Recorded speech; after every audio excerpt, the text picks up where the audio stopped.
Number of historians talking about the election of 1800 and the election of Thomas Jefferson have used the term revolution of 1800 to describe the turnover that took place between the Republicans and the Federalists, between Jefferson and Adams. What's significant about the revolution of 1800? Was it a revolution at all? Well, there are some things that are actually quite significant about this revolution, or about, maybe I should say, this election. First off, and perhaps the most important, is it's the first peaceful transfer of power from the founding party, the Federalists, who essentially founded the Constitution and Republic, to the opposition party, from one party to another first in the history of the American federal system. And it's a sort of an acid test of the Constitution. Now, doesn't seem very important to us because we're used to this taking place time after time after time, every 4 or 8 years. But the truth of the matter is that in the first decade or so of the 19th century, there were a great many republics formed as countries in Central and South America achieved independence from Spain that adopted constitutions very much like our own, with very democratic and very republican values. But when the opposition party defeated the founding party for the first time, the founding party balked. They canceled the Constitution. They established themselves with dictatorial or tyrannical powers, and they continued to rule the country, having more or less forgotten about the whole let's create a democratic republic thing. So it's pretty important that the turnaround in 1800 between Adams and the Federalists and Jefferson and the Republicans took place without any kind of rebellion or insurrection. The Federalists packed their little boxes and left their offices in Washington, D.C., and the Republicans packed their little boxes and moved into those offices in Washington, D.C. A legitimate turnover in government took place, and that is pretty revolutionary. So the second thing that happened is Jefferson was able to achieve the presidency based on a coalition of important interests. Jefferson successfully put together a coalition of interests in politics that transcended region. Another thing that's very important up until the election of 1860 is a political party has to be greater than just a regional party. It has to be a national party. And Jefferson was able to forge a coalition of interests that stretched all the way from Georgia to Maine.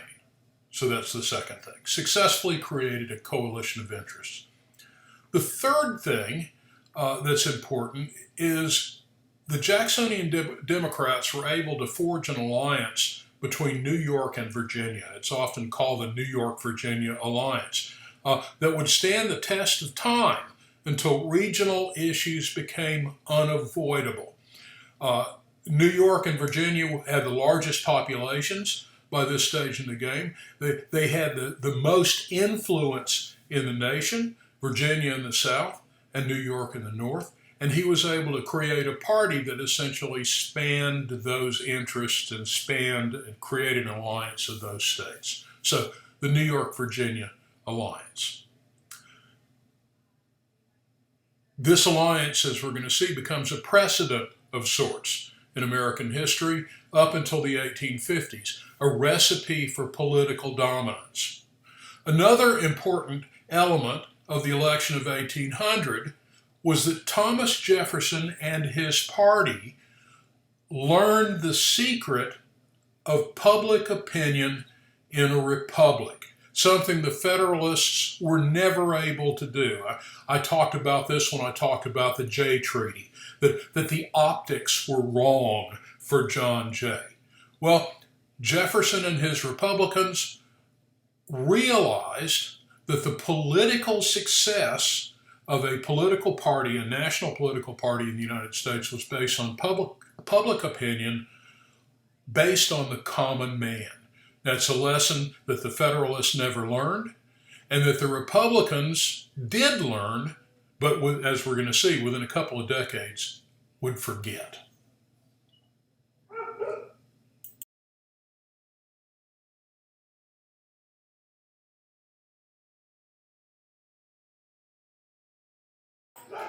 Obviously, Jefferson's first task as president was to install a new government. He began by purging all Federalists from government service and replacing them with Republicans. Now, patronage in 1800 had enormous importance for the administration and for the presidency.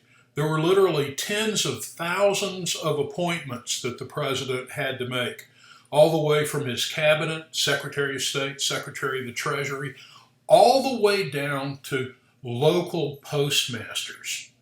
Now, the Federalists had put Federalists in all these positions, and the first thing that Jefferson did when he got into office was he moved them all out. He purged all the Federalists from government service and replaced them with Republicans. Now, Jefferson used appointments to control Congress and his party. Burr supporters found that there were no federal appointments for them. By controlling state patronage, Thomas Jefferson was able to control Congress. He would never need to resort to a veto because, by and large, Congress did what he wanted Congress to do. They were happy with his patronage, his appointments to their states, and they were willing to give him, for the most part, as we're going to see, their support.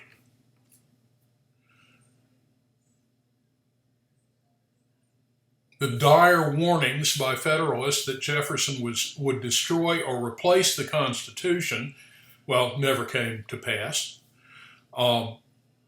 Thomas Jefferson said it was a good Constitution, but that under Adams and his Federalists, bad men had abused it.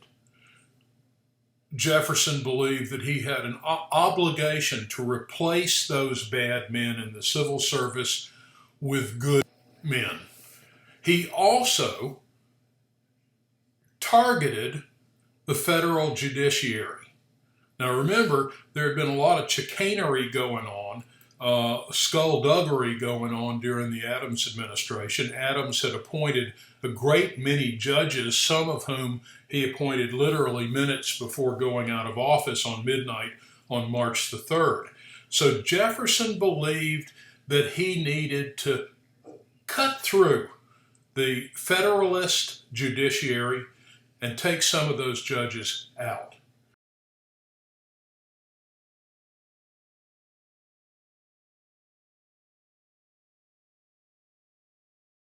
He started off with Judge John Pickering, an appellate judge who was one of the midnight judges of the Adams administration, one of the very last choices that Adams made, and also was essentially nuts.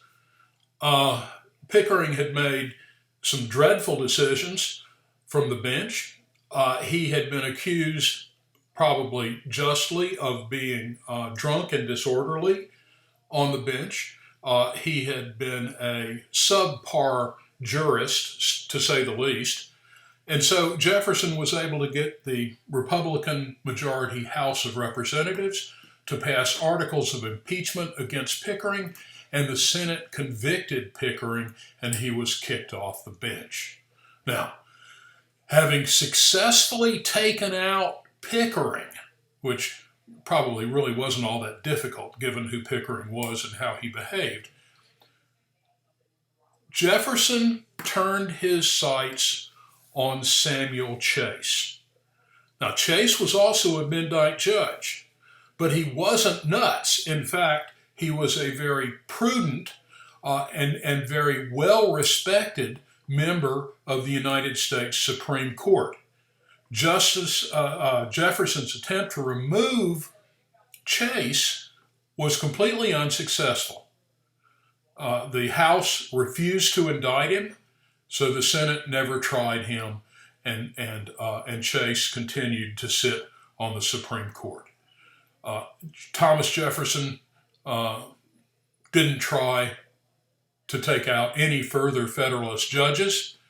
He began to realize that unless a judge is very, very bad indeed, it's very difficult to get rid of a judge. In fact, he complained bitterly after the Chase affair that when it came to federal judges, few die and none retire.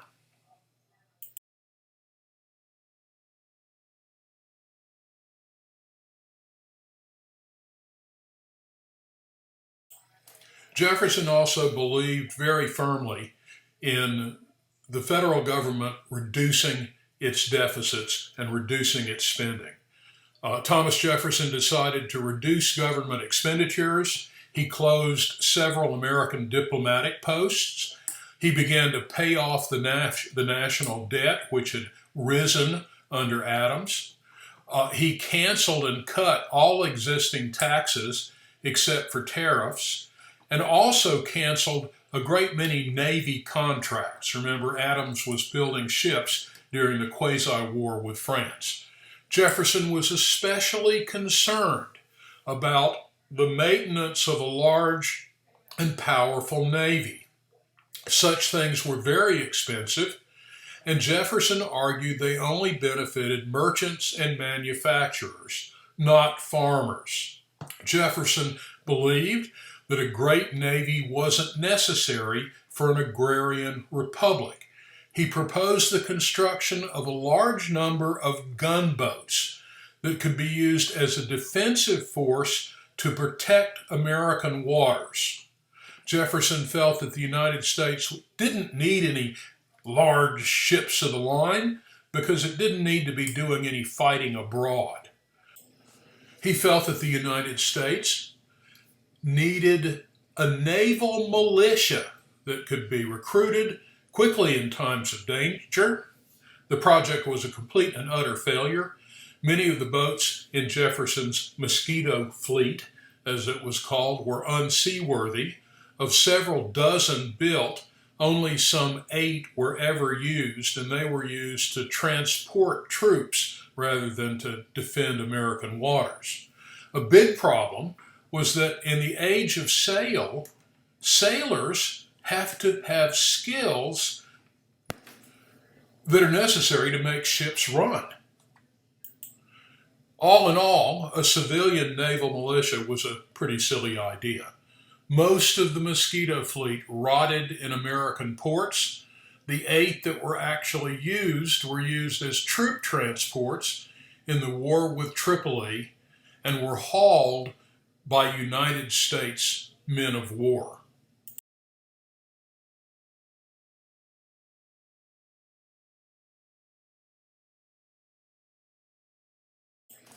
It's kind of ironic that the president who believed the most firmly that the United States shouldn't become involved in adventures abroad would be the first president to drop the United States right into the middle of one.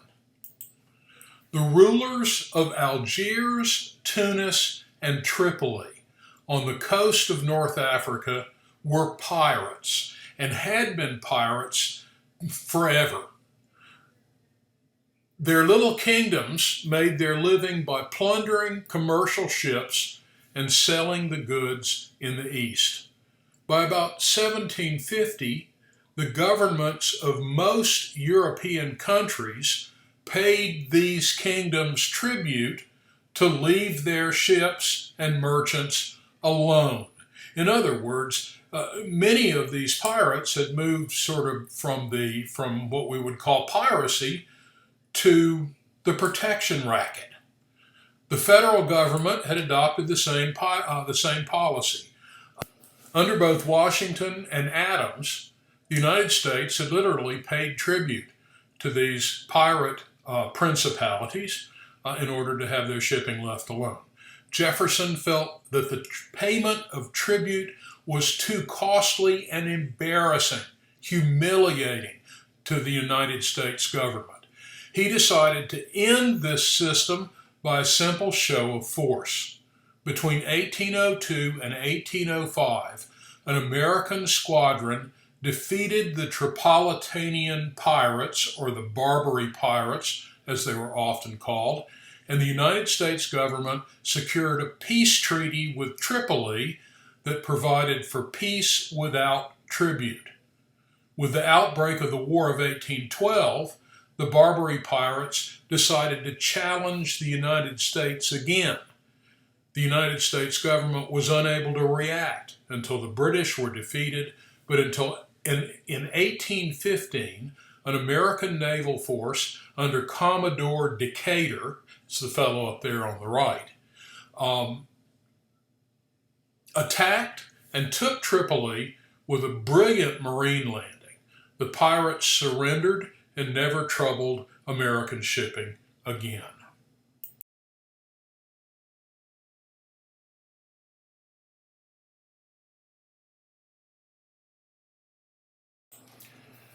Despite the fact that Jefferson controlled or had presided over what was in effect a one-party government, a Republican government, nevertheless, during the latter part of his first term in office and during his second term, that political tranquility that he had begun with was not to last.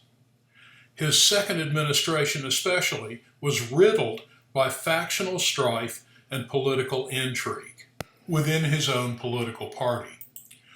Local quarrels within the Republican Party, especially in New York and Pennsylvania, led to serious trouble for Jefferson in Congress. Jefferson's greatest political opponent, however, was a fellow Republican and a fellow Virginian named John Randolph of Roanoke, Virginia.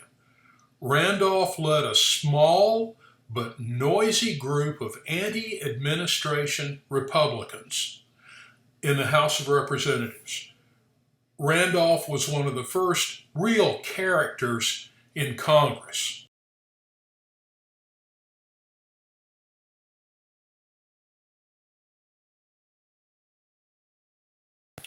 Federalist William Plummer wrote this in 1803 about the striking presence of John Randolph of Roanoke. Mr. Randolph goes to the house booted and spurred, with his whip in hand, in imitation, it is said, of members of the British Parliament. He is a very slight man, but of a common stature. At a little distance, he does not appear older than you are, but upon a nearer approach, you perceive his wrinkles and gray hair. He is, I believe, about 30. The Federalists ridicule and affect to despise him, but a despised foe often proves a dangerous enemy.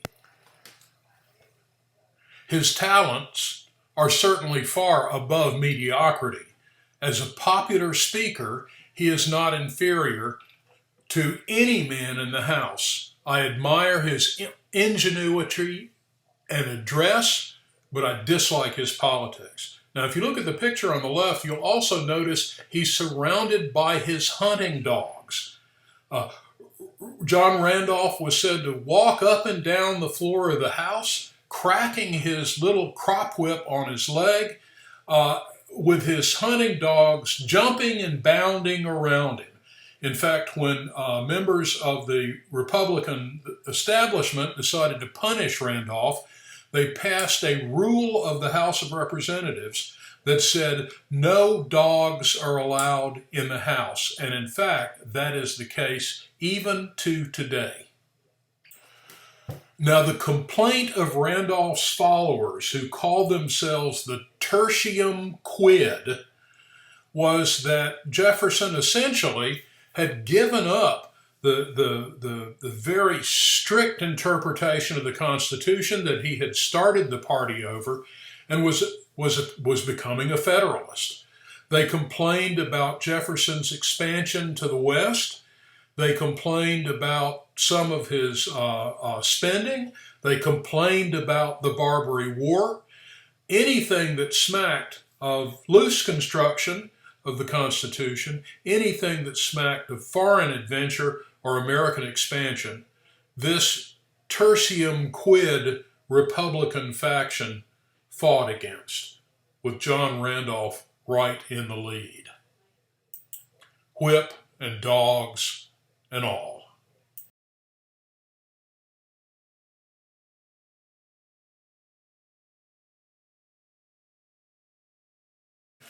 Possibly the greatest attainment of the Jefferson administration was the purchase of the Louisiana Territory from France.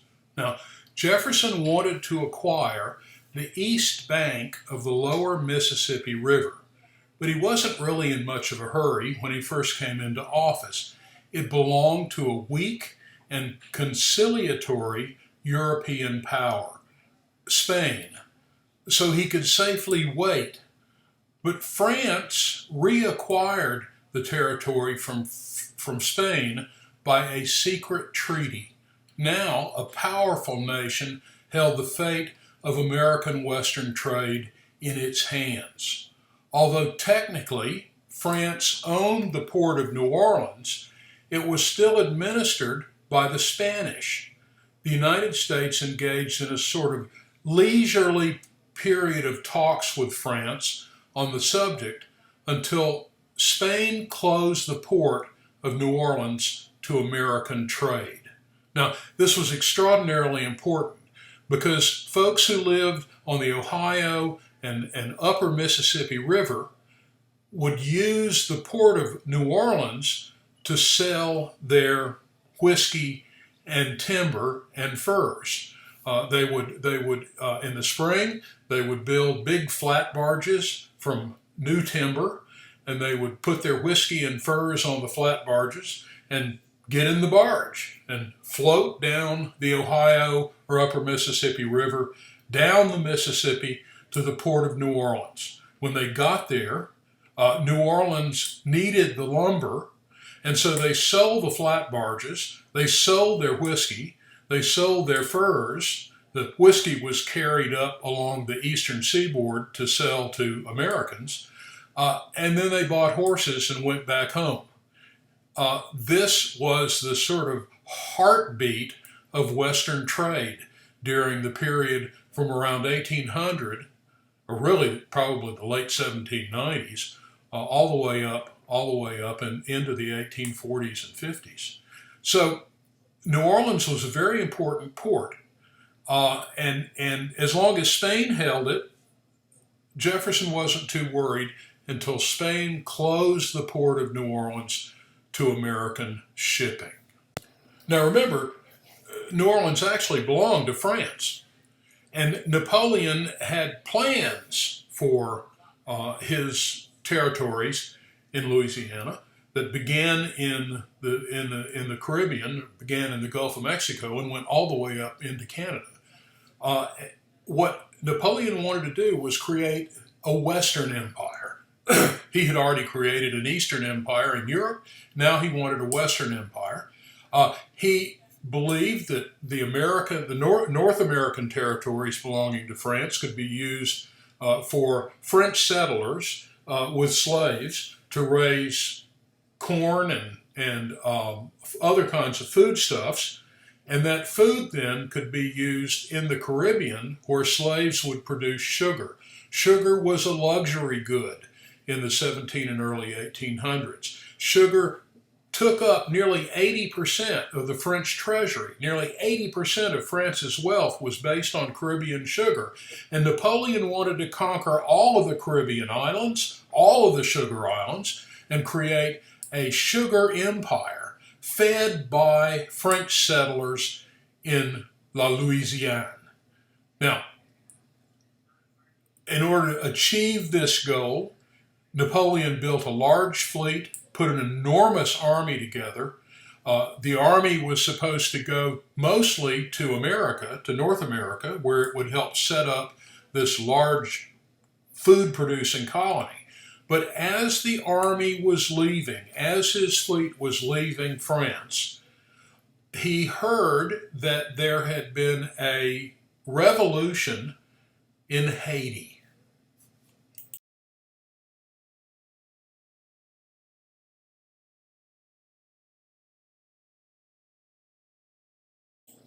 Now, Haiti was the French colony of Santo Domingo at the time. And the slaves of Santo Domingo had put together a French style revolution. They had rebelled against the French colonial masters and were in the process of taking over the island of Santo Domingo. So Napoleon decided that he would take his troops, this enormous army that he'd already built up, they would go first to Santo Domingo, put down the slave rebellion, and then after doing so, they would then sail up to North America and begin creating his food empire in the Louisiana area. So the only problem was that Napoleon suffered a series of setbacks in Europe at the time and also was disastrously defeated in Santo Domingo. His army was decimated by not only the slaves, the rebellious slaves, but also by disease.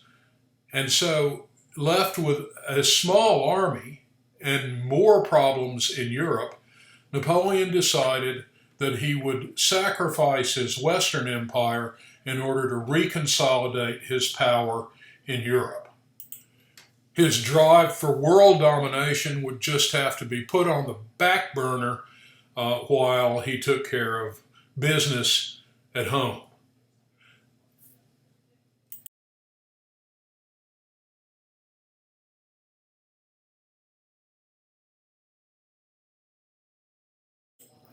So he decided to sell off his American holdings to the United States. Negotiations had been going on before this, but hadn't actually gone very far. The French owned it, but the Spanish actually possessed it, so there was a certain degree of confusion involved. The United States government didn't actually want all of it and didn't really think that they could afford all of France's American holdings, even if they did want it. The British tried frantically to stall the sale. At this point, in 1803, Congress appropriated $2 million for the purchase of the port of New Orleans and sent James Monroe to Paris to join Robert Livingston in negotiations. Monroe arrived in Paris on April 12, 1803, and was astonished that Napoleon, the legend has it, while sitting in his bathtub, had offered to sell all of Louisiana to the United States for $15 million. On April 30th, Monroe signed a treaty to purchase the territory from France. Although at the time, the actual borders of that territory were literally unknown. Jefferson was confronted with a number of problems. First, the delegates who had signed the treaty with Napoleon had no authority to do so. Second, the federal government had just paid about $15 million for what in essence was a pig in a poke, a complete mystery in terms of territory. Third, Jefferson, the strict constructionist, remember, had to figure out how he could make this blatantly unconstitutional action constitutional. One of his cabinet members suggested that this wasn't really a land purchase. The Constitution gave the government the power to adjust the border from time to time, so it was just a border adjustment that would grow the United States by about double. This was even a bit much for Jefferson. Finally, he decided that it was enough that it benefited the nation. So the United States doubled its size at the stroke of a pen to become the largest and most underdeveloped nation in the Western world. But after all was said and done, what had we just bought? Nobody really knew. All the land from the headwater of the Mississippi, the Red River, and the Missouri River. What that meant, we had no idea. So Jefferson hired Lewis and Clark, two military explorers, to go find out what the hell was going on. We also faced new questions that had to be worked out as to the political situation in these new territories. Was Louisiana a territory of the United States to be treated as the Ohio Territory had been treated? Was it a colony of the United States? That didn't sound good. We didn't like colonialism. What rights did the residents already settled in Louisiana have? All of these problems had to be worked out, and unfortunately, they had to be worked out rather quickly because there was another problem with the Louisiana Purchase, and that was that Aaron Burr, remember our friend Aaron Burr, vice president who shot Alexander Hamilton? Aaron Burr was busy in those territories attempting to put together an empire of his own.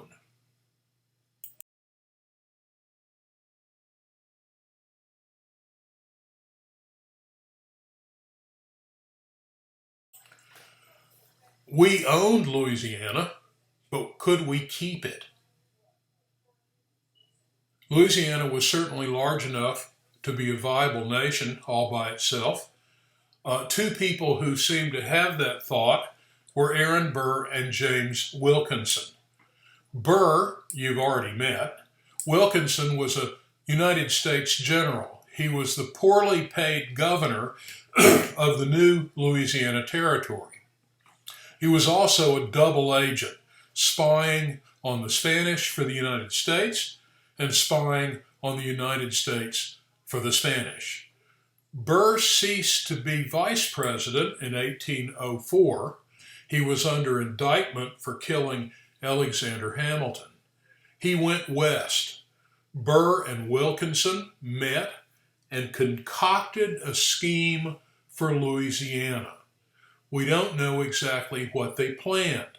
At most, it was a grandiose idea to put together a vast empire that would include not only North America west of the Mississippi, but also Central America and Canada. Burr visited a lot of important and influential Westerners. Now, the most important of those Westerners was Andrew Jackson. Burr began to hire troops, build boats, and stockpile arms as well.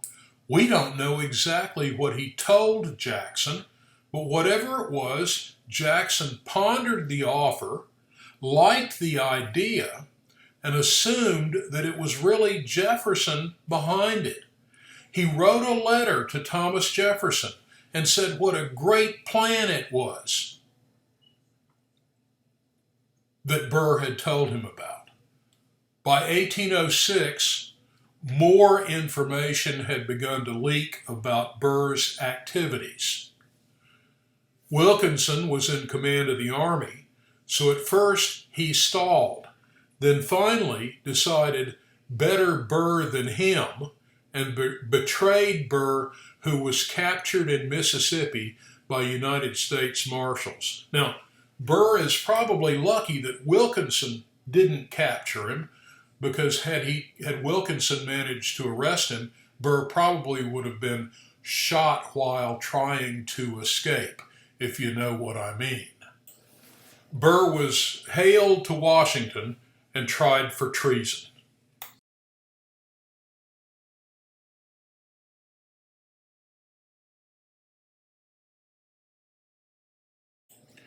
Now, there's no actual set piece on how to conduct a treason trial in the Constitution. So Jefferson decided that it should be conducted the way that treason trials were conducted in Britain. First, the defendant had no right to an attorney, had no right to counsel. So the treason trial was conducted by John Marshall as judge, John Marshall, the Supreme Court Chief Justice. And Marshall, well, felt sorry for Burr, I guess we could say, and believed that the trial itself was kind of a farce. So Marshall, even though he was supposed to be the judge, played the role of both judge and sort of defense attorney for Burr. Now, the rule of law in the Constitution, which is taken from the English Constitution, is that in order to be convicted of treason, you have to have at least two witnesses to the same treasonable act. Two witnesses to the same treasonable act. You can't have two witnesses, one who saw you do one treasony thing and somebody else who saw you do another treasony thing.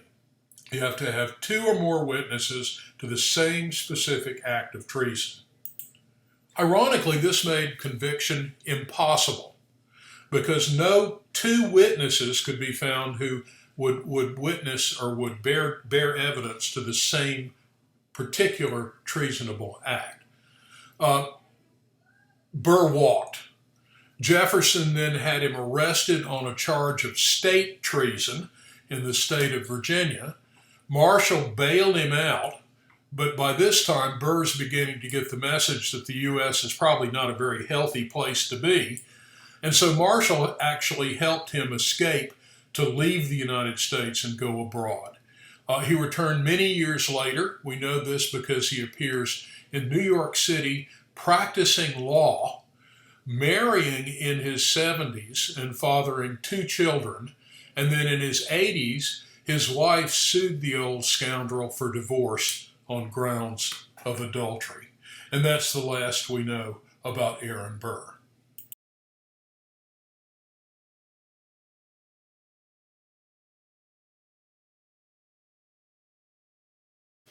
In terms of foreign affairs, Jefferson now found himself caught between two great super-warring powers. While France and Britain plunged all of Europe into war, Jefferson struggled to maintain neutrality for the United States. The British merchant interests had become alarmed at the growth of American shipping and trade after Europe had gone back to war with France in 1803. British merchants were able to get the British government to create a policy that was hostile to American shipping. The British forbade neutral shipping to trade with France.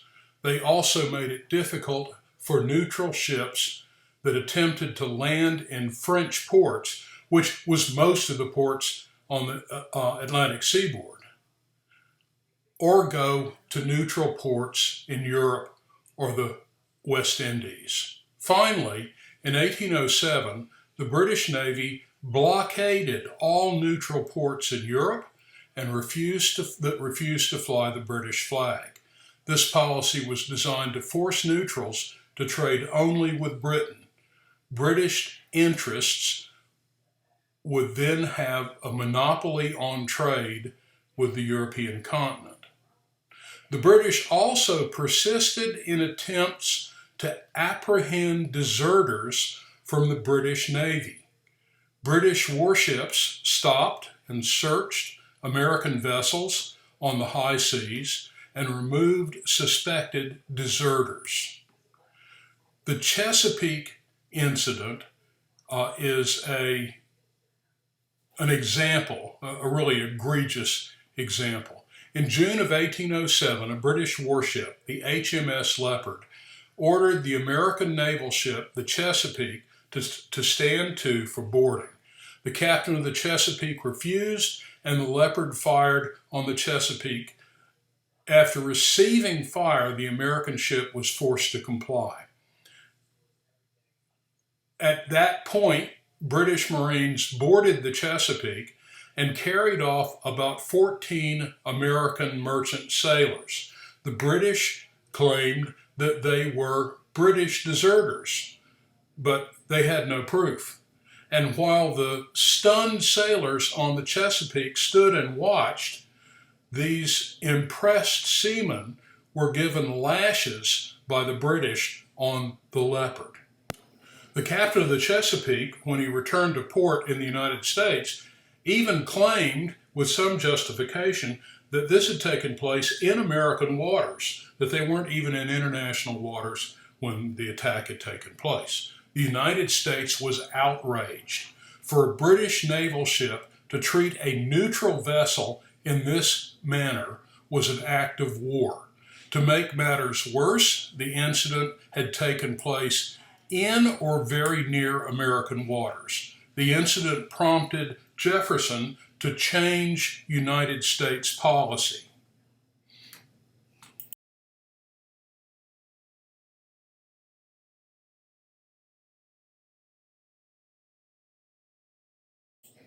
America's relationship with Napoleonic France really wasn't much better. The British policies against trade on the continent seriously hindered French trade. Napoleon retaliated with a series of policies of his own. In November of 1806, he created the Berlin Decree, which forbade commerce with the British Isles and ordered that all ships coming from England or her colonies should be seized. In the Milan Decree of 1807, the French declared that all ships that traded with British ports were legitimate prizes of war to French military and privateer vessels. By the end of 1810, French authorities began to confiscate all American ships that entered French or French allied ports. Jefferson felt that the best way to stop this war of policy was to practice what he called peaceful coercion.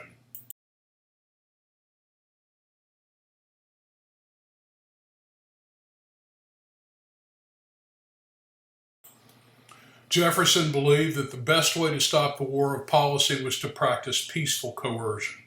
Jefferson was convinced that he could make the European powers honor neutral trade again by beginning an economic boycott. Congress passed a series of non-importation acts between 1806 and 1807, which included British manufactured goods being barred from United States ports.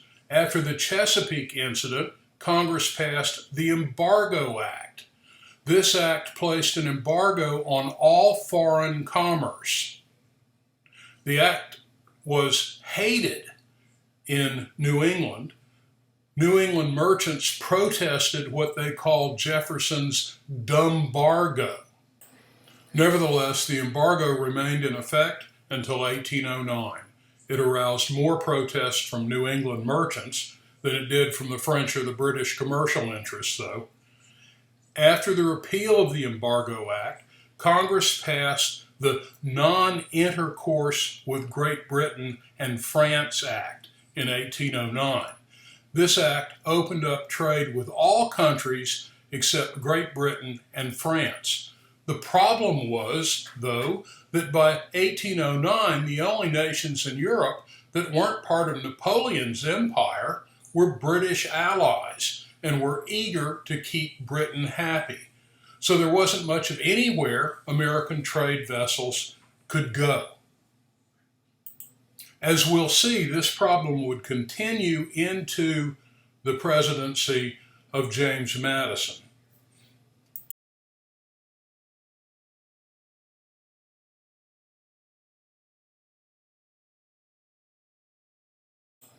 So let's sum up the presidency of Thomas Jefferson.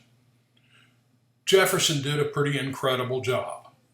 He reduced the Federalist Party to ashes, virtually creating a one-party political nation. During his presidency, the size and population of the United States doubled although he wasn't directly responsible for any of that.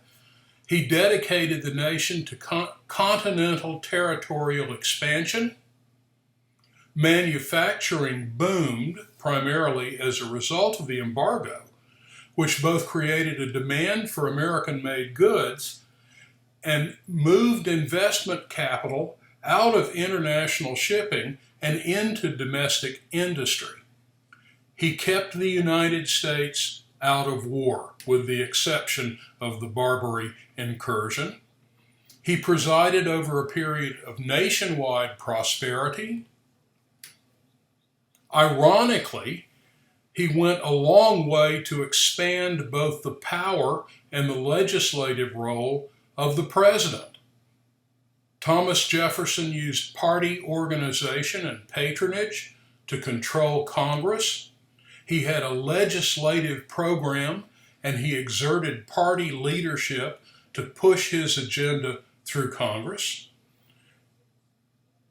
He was the first president to realize that to be a national leader, he had to also be a party leader. He went a long way toward developing the presidency into a power in national government. Ironically, the Thomas Jefferson presidency was in some ways a victory for the Hamiltonian view of how the U.S. government ought to function. He also helped to make his successor, James Madison, the first war president. It often happens that great presidents leave some kind of messes for their successors, and this was certainly the case with Thomas Jefferson. He had avoided a war, but his policies, subsequent history, made it virtually impossible for Madison to do so.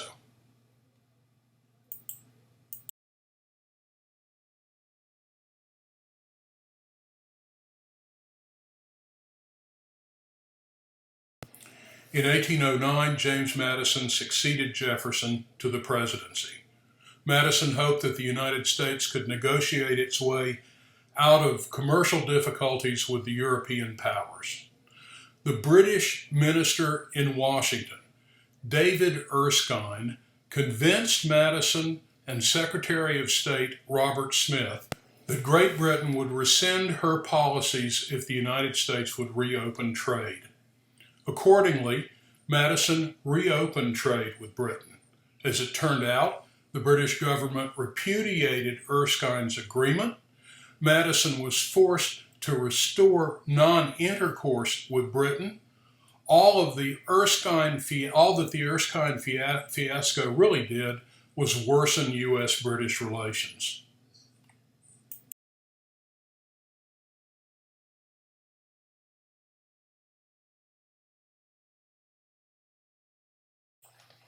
With Madison's approval, Congress passed a bill in 1810, submitted by Nathaniel Macon, that reopened trade with France and Great Britain. The bill, called Macon's Bill No. 2, stated that if either country would cease to violate American neutrality, then non-intercourse would be started against the other country. Napoleon reacted by stating that the French would repeal all restrictions against American shipping. Napoleon lied. French ships continued to seize U.S. merchant ships.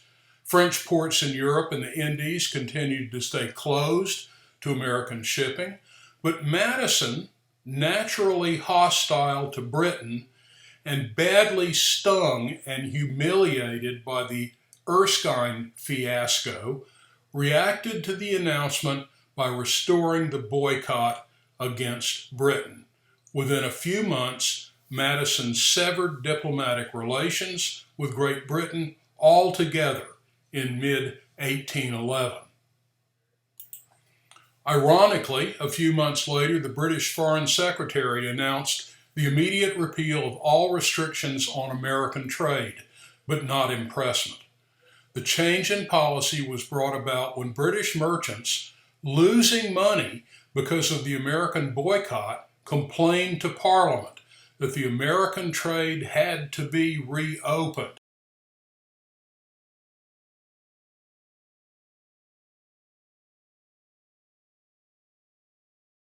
But the announcement came too late. On June 1st, 1812, Madison asked for a declaration of war against Britain. He got it on June 18th. This began the War of 1812. Now, the fact is that the British still refused to compromise on the most important public opinion issues that created friction between the United States and Great Britain: impressment, Indian affairs, border disputes. So Madison had to go to war. And that will launch us into one of the most boring lectures in American history.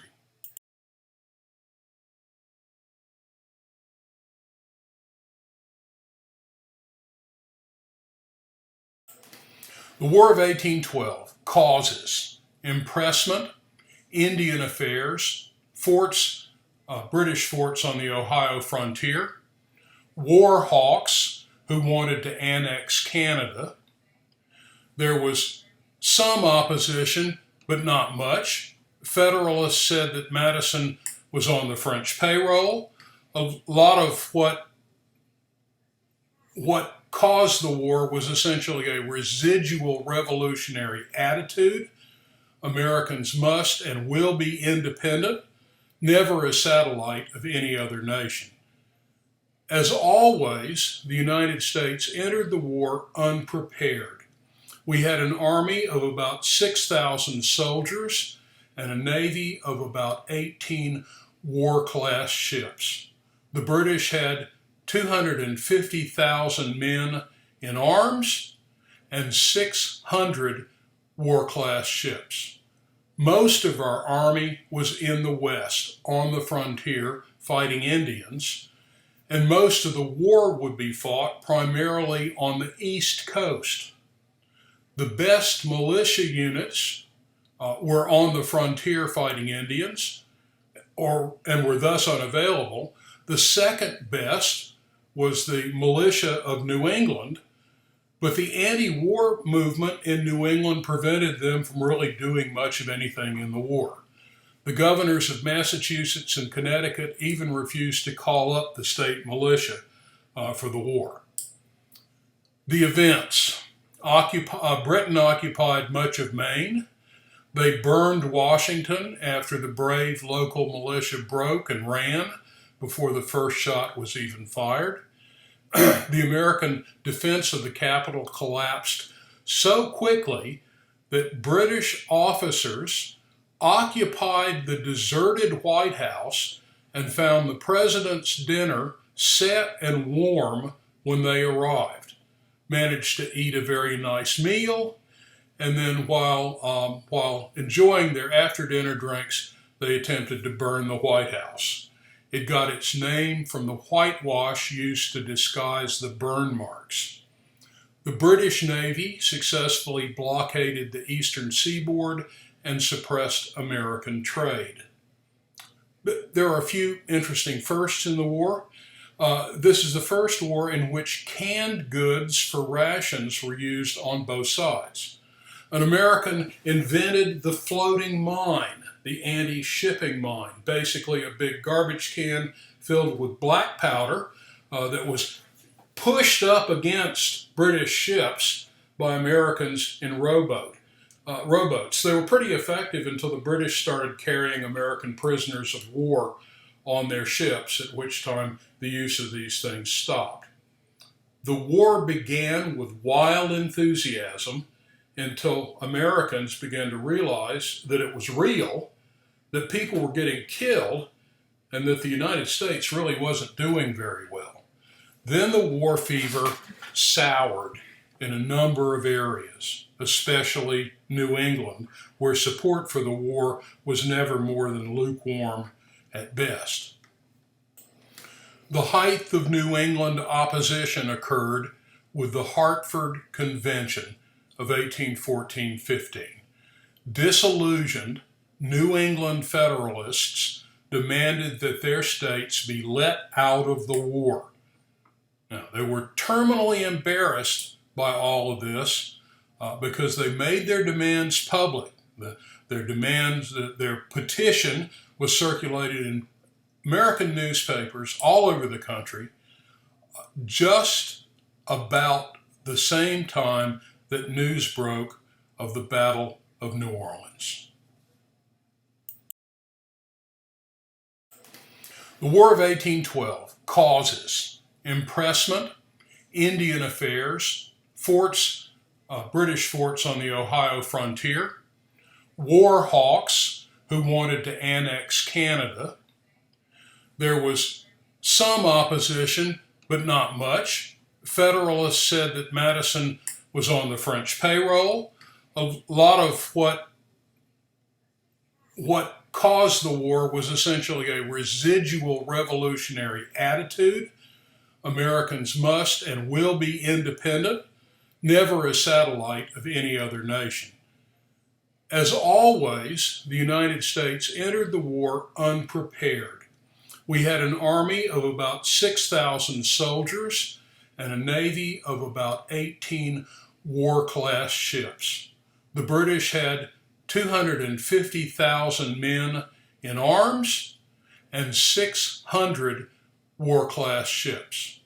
Most of our army was in the West, on the frontier, fighting Indians, and most of the war would be fought primarily on the East Coast. The best militia units were on the frontier fighting Indians, and were thus unavailable. The second best was the militia of New England, but the anti-war movement in New England prevented them from really doing much of anything in the war. The governors of Massachusetts and Connecticut even refused to call up the state militia for the war. The events. Britain occupied much of Maine. They burned Washington after the brave local militia broke and ran before the first shot was even fired. The American defense of the capital collapsed so quickly that British officers occupied the deserted White House and found the president's dinner set and warm when they arrived. Managed to eat a very nice meal, and then while enjoying their after-dinner drinks, they attempted to burn the White House. It got its name from the whitewash used to disguise the burn marks. The British Navy successfully blockaded the eastern seaboard and suppressed American trade. But there are a few interesting firsts in the war. This is the first war in which canned goods for rations were used on both sides. An American invented the floating mine, the anti-shipping mine, basically a big garbage can filled with black powder that was pushed up against British ships by Americans in rowboats. They were pretty effective until the British started carrying American prisoners of war on their ships, at which time the use of these things stopped. The war began with wild enthusiasm until Americans began to realize that it was real, that people were getting killed, and that the United States really wasn't doing very well. Then the war fever soured in a number of areas, especially New England, where support for the war was never more than lukewarm at best.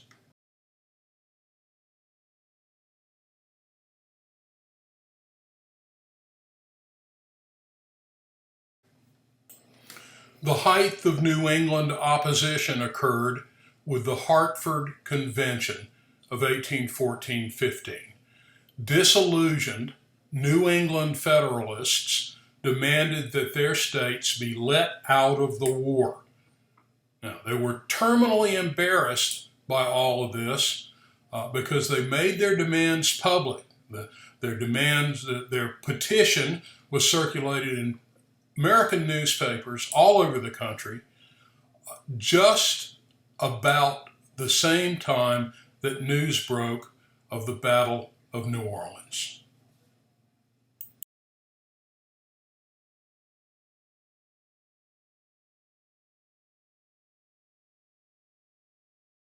The Battle of New Orleans was the last, indeed, really the only pitched battle of the War of 1812, and ironically, it was fought several weeks after the war ended. Uh, General Andrew Jackson, commanded a bizarre combination of federal troops, his own Kentucky and Tennessee riflemen, New Orleans townspeople, and Jean Lafitte's pirates. They fought against a fairly large invasion by the British Army and were successful in defeating the British decisively in a place called Chalmette, not too far away from Hammond, as it happens. In spite of the fact that it was not a very large battle, and it was essentially an unnecessary battle since the war was already over, it became an iconic American battle, a pitched battle in which the American forces soundly defeated the British. Now, the Battle of New Orleans appeared in all the newspapers in the United States and turned Andrew Jackson into an American icon, an American hero, that guy in Jackson Square on the white horse. It also appeared at about the same time that the Hartford petition appeared. So the New England Federalists looked like bozos. They looked like cowards. They looked like traitors in the wake and face of the American victory in Chalmette. This interesting juxtaposition of New England Federalist cowardice and American military prowess literally put the last nail in the coffin of the Federalist Party.